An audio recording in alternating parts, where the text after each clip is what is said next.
The two plants that we're going to talk about here, this one is called a Dracaena, and the one over here is called a Philodendron.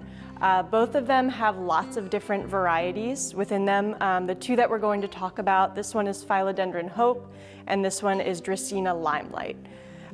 This Dracaena is one of my favorites out of all of the different types of Dracaenas because it's got these really nice, thick, lime green leaves that do a really good job at bringing a pop of color into the space.